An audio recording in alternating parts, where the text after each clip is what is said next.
السلام عليكم ورحمة الله وبركاته. كيفكم؟ شو أخباركم؟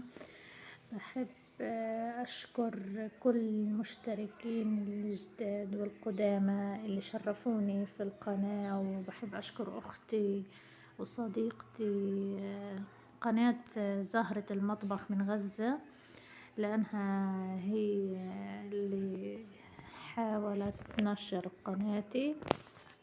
شكرا لكل الدول اللي اشتركت عندي في القناة ولكل تعليقاتكم، بجد يعني انتم نعم الأخوة ونعم السند. ربنا يزيح الغم ويريح البال يا رب العالمين.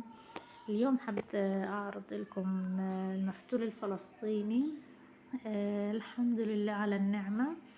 بما انه عنا طحين قمح، فالوالدة حبت انها تعمل وجبة المفتول ليوم الجمعة المباركة، وزي ما انتم شايفين فتحنا على الكبالة وحطيناه على المفتولية. تحت المفتولية طبعا بتكون في مي وفيها نص ليمونة عشان الطنجرة ما تسمر، وبنتركه ساعة على الغاز زي ما انتم شايفين ينطبخ. طبعا بنسلقه سلقة أولى. بعد السلقة الأولى بنكون محضرين الدقة.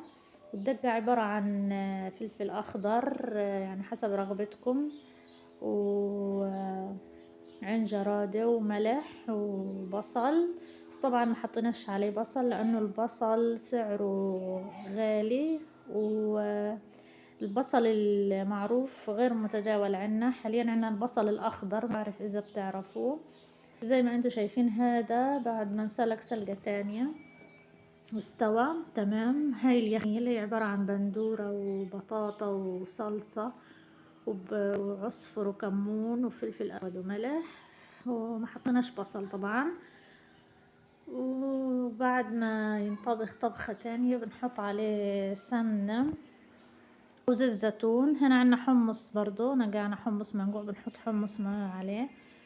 وهنا لما نقعناه، هاي المرحلة الأخيرة إن فردناه في الصواني، والحمد لله على النعمة، وشكرا لكم كتير كتير.